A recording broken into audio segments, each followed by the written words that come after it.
Et je salue Marion Sauveur, justement, puisqu'on est en cuisine. Bonsoir Marion. Bonsoir à tous. Alors vous, j'imagine que vous savez la faire, la pâte à tartiner, mais ce soir, vous êtes venu nous cuisiner de la rhubarbe. Et oui, de la rhubarbe parce que c'est la pleine saison. Alors peut-être d'ailleurs que vous en avez eu dans les paniers de vos maraîchers et que vous ne savez pas comment la cuisiner. Alors je vais vous aider. La rhubarbe, en fait, c'est un légume qu'on cuisine souvent comme un fruit et que beaucoup détestent parce qu'elle est très acide. Alors si vous la préférez un petit peu plus douce, il faut la choisir beaucoup plus rose. C'est les tiges vertes en fait qui sont très acides. La rose est beaucoup plus sucrée. Alors pour commencer, je vous propose de réaliser une eau de rhubarbe. C'est un compote en Europe de l'Est.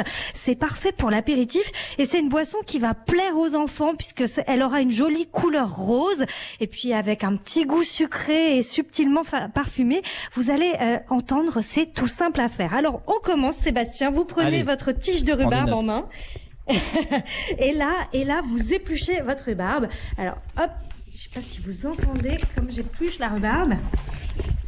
Alors on le fait en direct, hein, bien sûr. Ah bah oui, c'est important. Alors vous tirez bien, hein. C'est comme des blettes, hein. Donc il y a juste à tirer sur la rhubarbe. On fait tout le tour comme ça. Ensuite, on coupe en petits tronçons de 2 cm.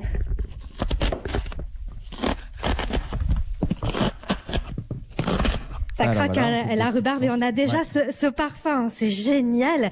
Et donc on met cette rhubarbe dans la casserole. Hop, ces petits morceaux de rhubarbe et qu'on recouvre de sucre maintenant. Maintenant, on laisse dégorger au moins 1 heure. Alors moi, j'ai tendance à la laisser dégorger 2 heures comme ça. Il y a tout le jus de cette rhubarbe qui va sortir et il y aura beaucoup moins d'acidité. On jette pas surtout cette peau de rhubarbe qu'on a enlevée puisqu'elle va permettre d'avoir cette belle couleur rose dans cette eau.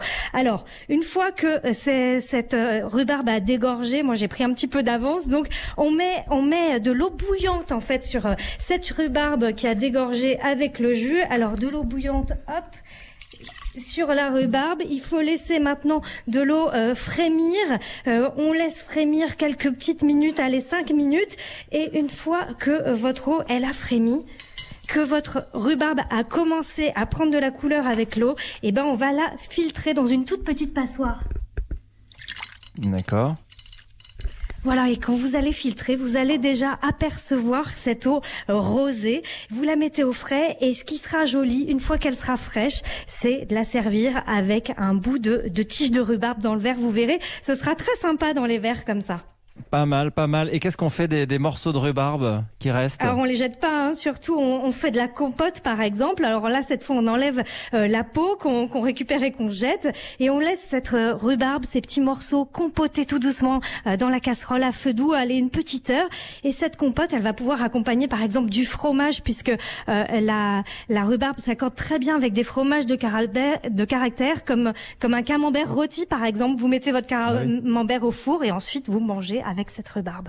On sucre beaucoup, j'imagine, parce que c'est très acide, hein, la rhubarbe. Alors, on a sucré déjà en amont, donc la compote est déjà sucrée là avec cette eau de rhubarbe. En fait, elle aura récupéré tout le sucre et donc elle sera déjà beaucoup moins acide qu'au départ en fait cette rhubarbe. C'est ça qui est agréable et avec ce fromage de caractère, ce sera délicieux.